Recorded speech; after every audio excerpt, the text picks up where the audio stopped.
Hi guys, क्या हाल चाल आप सबके। मेरा नाम है संचित और आप देख रहे हैं सीए नॉलेज पोर्टल। उम्मीद है इस वीडियो को देखते समय आपकी तैयारी बढ़िया चल रही है अपने एग्जाम्स के लिए। एक अनाउंसमेंट आई है आईसीआई की तरफ से with regard to CA exams नवंबर 20 या दिसंबर, फाउंडेशन वालों के दिसंबर में, दिसंबर 20। वो अनाउंसमेंट मैं आपका डिस्कस करूंगा, साथ साथ दो तीन इंपॉर्टेंट डाउट्स हैं जो काफी सारे बच्चों पूछ रहे हैं मेरे से, तो मैं वंस फॉर ऑल एक ही वीडियो के अंदर वो सारे डाउट क्लैरिफाई करने की कोशिश करता हूं। चलिए सबसे पहले अनाउंसमेंट देखते हैं। अनाउंसमेंट आज ही आई है 23 अक्टूबर को, और इस अनाउंसमेंट में दो चीजें हैं। पहली चीज एडमिट कार्ड से रिलेटेड डिस्कशन है, दूसरी ऑप्ट आउट स्कीम से रिलेटेड है। पहले एडमिट कार्ड की बात करते हैं। काफी दिन से बच्चे पूछ रहे थे एडमिट कार्ड सर कब तक आएंगे। पहले एडमिट कार्ड आने वाले थे क्योंकि हमारे exam was scheduled to start from 1 November, मगर जब एग्जाम पोस्टपोन हो गए तो उन्होंने एडमिट कार्ड भी रिलीज नहीं करे। अब 1 नवंबर से उन्होंने कहा अपने एडमिट कार्ड वो निकालेंगे। Whether it is CA inter, final और फाउंडेशन, तीनों के ही एडमिट कार्ड 1 नवंबर को आएंगे। जो बच्चे पहली बार सीए के एग्जाम्स दे रहे हैं, जैसे कि फाउंडेशन वाले हो गए या डायरेक्ट एंट्री इंटर वाले हो गए, उनको मैं बता दूं आईसीआई एडमिट कार्ड आपके घर पर नहीं भेजता। और वो कोविड की वजह से नहीं, वो पिछले सालों में भी उसने वो प्रैक्टिस डिसकंटिन्यू कर दी थी। वो हमेशा आईसीआई की जो एग्जाम वेबसाइट है वहां पर आपका एडमिट कार्ड आता है। आपको लॉगिन वगैरह करके, जैसे आपने एग्जाम फॉर्म भरा था उसी लॉगिन आईडी वगैरह से वहां से डाउनलोड करना पड़ेगा अपने एडमिट कार्ड को। तो 1 नवंबर को आपका एडमिट कार्ड वहां पर आ जाएगा। यहां पर मैं एक डाउट लेना चाहता हूं बच्चों का। फाउंडेशन के बच्चे, कम से कम मुझे 100 या 150 मैसेज आए हैं पिछले दिनों में, जहां पर फाउंडेशन के बच्चे ये बोल रहे हैं कि सर हमें एक मेल या एसएमएस आया आईसीआई की तरफ से जिसमें उन्होंने बोला कि सर अपनी 12th क्लास की मार्कशीट अपलोड कर दो। ऑल्दो हमने तो ऑलरेडी अपनी 12th क्लास की मार्कशीट अपलोड कर रखी थी, तो आईसीआई का ये मेल या एसएमएस क्यों आया। तो लेट मी टेल यू, जब इनिशियली मुझे ऐसे 2-3 मैसेज आए, मुझे लगा शायद उस बच्चे ने गलती करा होगा। जब इतने सारे बच्चों का सेम डाउट आया तो मेरा हिसाब से आईसीआई ने एक प्री जनरेटेड एसएमएस और मेल सबको ही भेज दी है, विदाउट इवन चेकिंग की 12th क्लास की उन्होंने मार्कशीट अपलोड करी है या नहीं करी। तो अगर आपके पास ऐसी मेल और एसएमएस आया है, डरने वाली बात नहीं है। All you need to do is SSP portal में जाओ, चेक कर लो वहां लॉगिन करके कि प्रोविजनल रजिस्ट्रेशन के अगेंस्ट एन लिखा है या वाई। अगर एन लिखा है दैट मींस आपकी रजिस्ट्रेशन फाइनलाइज हो चुकी है, और उसके आगे कोर्स कंफर्मेशन डेट भी लिखी होती है। कोर्स रजिस्ट्रेशन या कंफर्मेशन डेट इस तरह से कुछ लिखा होता है। अगर आपका ये चीज है, प्रोविजनल रजिस्ट्रेशन के अगेंस्ट एन आ रहा है, you don't need to worry. आप उस एसएमएस या मेल को इग्नोर कर सकते हो। वो एक प्री जनरेटेड एसएमएस या मेल है, सबको आई होगी, राइट। बच्चों को डर लग रहा है सर हमने कोई ऐसे, जो खासकर जो पहली बार सीए के एग्जाम दे रहे हैं, 12th क्लास का लॉट आता है ना नवंबर एग्जाम में पहली बार एग्जाम देने के लिए, तो उनको डाउट बड़े आते हैं कि हमने कुछ गलत तो नहीं कर दिया, ऐसा तो नहीं हमारा एडमिट कार्ड होल्ड कर दिया जाएगा। देखो मेरे हिसाब से आईसीआई कभी एडमिट कार्ड होल्ड नहीं करता अनलेस आपने कोई ग्रॉस मिस्टेक कर रखी हो। तो 1 नवंबर को आप अपना एडमिट कार्ड जाके चेक करना है। अगर उसमें कोई दिक्कत आ रही है, कोई चीज गलत आ गई है, एडमिट कार्ड शो नहीं हो रहा, फॉर सम रीजन होल्ड कर दिया आईसीआई ने, देन उससे रिलेटेड जो भी प्रॉब्लम्स और इश्यूज होंगी उसके ऊपर मैं एक अलग से वीडियो बना दूंगा। चिंता वाली बात कोई भी नहीं है। अभी 1 नवंबर तक आपको वेट करना है और पढ़ाई पे ध्यान देना है। आगे बढ़ते हैं। नेक्स्ट है ऑप्ट आउट स्कीम।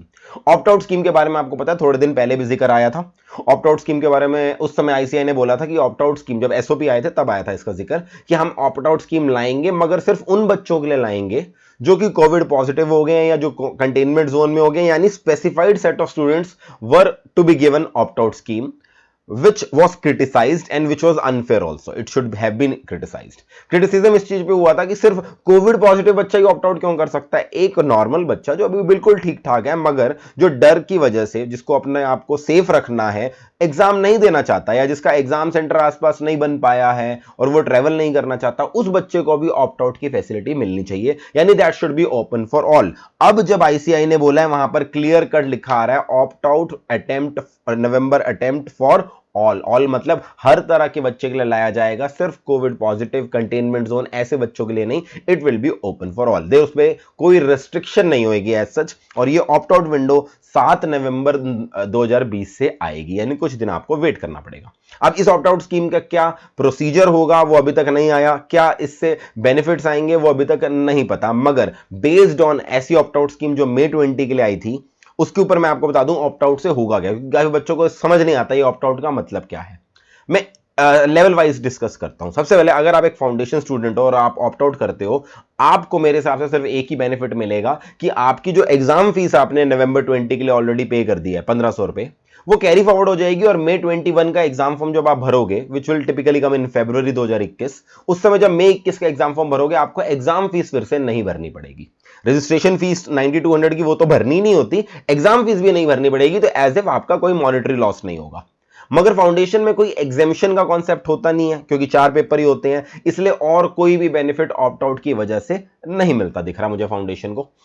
इंटर और फाइनल की बात करूं, वहां पर 3 इंपैक्ट आएंगे। पहली चीज तो एग्जाम फीस उनकी कैरी फॉरवर्ड हो जाएगी, नवंबर 20 वाली 2 ग्रुप की एग्जाम फीस जिन्होंने 2800 भर रखी है वो आगे कैरी फॉरवर्ड हो जाएगी, एक ग्रुप वालों की एक ग्रुप के हिसाब से कैरी फॉरवर्ड हो जाएगी, तो एग्जाम फीस कैरी फॉरवर्ड होगी। दूसरी चीज, अगर उनकी एग्जामिशन है किसी सब्जेक्ट के अंदर, आपको पता होगा एग्जामिशन तब आती है जब सब्जेक्ट में 60 से ज्यादा मार्क्स आ जाए और वो 3 बार के लिए एप्लीकेबल होती है, तो आपका वो पहली बार था, दूसरी बार था या तीसरी बार था, जो सी भी आपका नंबर ऑफ टाइम था, वो same to same carry forward हो जाएगा। यानी एग्जामिशन को गिनते समय नवंबर अटेम्प्ट को गिना नहीं जाएगा। जैसे मई 20 अटेम्प्ट को गिना ही नहीं गया एग्जामिशन के लिए, वैसे ही नवंबर 20 को भी गिना नहीं जाएगा, मई 21 के अंदर वैसे की वैसे आपको एग्जामिशन मिलेगी। ये दूसरा फायदा मिलेगा। तीसरी चीज, जो ओल्ड कोर्स वाले बच्चे हैं, जैसे आईपीसीसी वाले बच्चे हैं, उनका आखिरी अटेम्प्ट नवंबर 20 था और उसके ऊपर आईसीआई ऑलरेडी क्लैरिफाई कर चुका है, अपनी डेट शीट के साथ ही उन्होंने लाया था कि आईपीसीसी ओल्ड कोर्स वालों का लास्ट अटेम्प्ट अब नवंबर 20 की जगह मई 21 होगा, तो एक एक्स्ट्रा अटेम्प्ट उन्होंने ओल्ड कोर्स वालों को दे दिया। फाइनल ओल्ड कोर्स की बात करूं, फाइनल ओल्ड कोर्स वालों का आखिरी अटेम्प्ट मई 21 था, जिसको अब आगे शिफ्ट करके क्या कर दिया जाएगा, नवंबर 21। इसके ऊपर ऑफिशियल कंफर्मेशन अभी कोई नहीं आई है जहां तक मुझे पता है, बट मेरे हिसाब से कर दिया जाएगा, इसमें कोई दिक्कत नहीं आनी चाहिए। फिर भी 100% श्योरिटी के साथ हम नहीं बोल सकते। ठीक है जी, तो ये हमारे 3 इंपैक्ट आएंगे अगर एक इंटर और फाइनल वाला बच्चा ऑप्ट आउट करता है। बाकी नुकसान क्या होगा, नुकसान ये होगा कि आपका सीए का कोर्स 6 महीने डिले हो रहा है, आप जिस भी लेवल पे हो उसके ऊपर आईसीआई कुछ सेव नहीं कर रहा। यानी ऐसा नहीं है कि आप कहो कि वैसे तो 3 साल की आर्टिकलशिप करनी होती है, क्योंकि मैं इस बार पेपर नहीं दे पाया तो मेरी आर्टिकलशिप को छोटा कर दो, 2.5 साल का कर दो ना, ऐसा नहीं हो पाएगा। सिमिलरली अगर आप ये कह रहे हो कि मेरे इंटर के एग्जाम देने के 2.5 साल बाद मैं फाइनल के एग्जाम देता हूं, या फिर मैं नवंबर 20 में फाउंडेशन देता तो मैं नवंबर 2021 के इंटर के लिए अवेलेबल होता, अब मुझे फिर भी नवंबर 21 दे दो, बेशक मैं मई 21 में पेपर दूं, ऐसा कुछ आईसीआई मेरे हिसाब से नहीं लाएगा। तो आपके सीए तो 6 महीने डिले होगा, ऑप्ट आउट आप करते भी हो तो भी, फिर भी मैं ऑप्ट आउट के ऊपर जब ऑप्ट आउट की पूरी तरह से स्कीम आ जाएगी, उसके ऊपर लिखा आ जाएगा, फिर से एक वीडियो डिस्कस बना लेंगे कि ऑप्ट आउट हमें करना चाहिए या नहीं। अभी के लिए मैंने आपको बता दिया ऑप्ट आउट के मेन फीचर्स मेरे हिसाब से क्या होंगे। ठीक है जी, तो ये चीजें 2 हमने डिस्कस कर ली, आपकी एक क्वेरी भी ले ली, वो जो 12th क्लास की मार्कशीट वाली थी। एक और चीज अनाउंसमेंट आई थी थोड़े दिन पहले, वो ये थी कि जो ऑब्जर्वर्स होते हैं आईसीआई के एग्जाम के समय, उनकी एम्पैनलमेंट फिर से आईसीआई ने शुरू कर दी है। ये नोटिफिकेशन हमारे किसी काम की नहीं है, मैं सिर्फ ये दिखाना चाहता हूं कि जैसे आईसीआई ने एडमिट कार्ड रिलीज कर दिया, एम्पैनलमेंट शुरू कर दी, इसका मतलब आईसीआई अब धीरे धीरे गेयर अप कर रहा है। जो कह रहे थे ना बच्चे कि ये पेपर कैंसिल ही हो जाएंगे, फिर से पोस्टपोन होंगे, आईसीआई को तैयारी तो कर नहीं रहा, तो इन 2 नोटिफिकेशन अनाउंसमेंट से थोड़ा बहुत ऐसा लग रहा है कि आईसीआई अब धीरे धीरे तैयारी के मोड में है और वो शायद एग्जाम वैसे के वैसे कंडक्ट कर ले। फिर भी ट्रस्ट डेफिसिट इतना ज्यादा आ गया इंस्टीट्यूट को लेकर कि कोई भी अब गारंटी नहीं ले सकता, कि अब तो इंस्टीट्यूट के प्रेसिडेंट भी आगे बोलते हैं ना एग्जाम उसी दिन होगा, nobody takes it as a guarantee, हर कोई लास्ट दिन तक वेट एंड वॉच करेगा। एक चीज और मैं बोलना चाहता हूं, अब आईसीआई को एक मेजर चीज और क्या बतानी है ना, एडमिट कार्ड और ऑप्ट आउट के बारे में तो बता दिया। एसओपीज जो लास्ट टाइम आए थे वो बड़े बेसिक एसओपीज थे, उसके अंदर कुछ चीजें डिस्कस नहीं कर रखी थी आईसीआई ने, कि एक बच्चे को बीच में कोविड पॉजिटिव हो गया तो क्या होगा, क्या किसी बच्चे जिसको टेम्परेचर है उसको अलग रूम में एग्जाम दिया जाएगा या नहीं, अगर मेरा एरिया कंटेनमेंट जोन में हो गया तो मेरा क्या पेपर कैंसिल हो जाएगा। So these were all things जिसके ऊपर आईसीआई ने क्लैरिफिकेशन नहीं दी थी एसओपीज में। मेरे हिसाब से अगले कुछ दिनों के अंदर उसके ऊपर भी क्लैरिफिकेशन आनी जरूरी है। जैसी वो क्लैरिफिकेशन आएगी तब हम कह सकते हैं कि यस आईसीआई ने यहां पर कुछ स्टेप्स लिए हैं।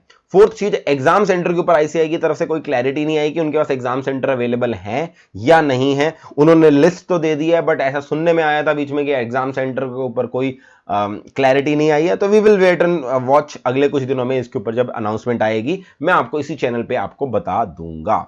Thank you so much for watching this video. For all the updates, you can subscribe this channel and you can also follow me on the Instagram. कई सारी अपडेट्स मैं Instagram पे शेयर कर देता हूँ. कोई न्यूज आती है, कुछ आती है, वो मैं Instagram पे कर देता हूँ. उसको मैं YouTube पे लाने की कोशिश नहीं करता. तो you can follow me on Instagram for all those updates. Thank you so much and I'll meet you in the other videos.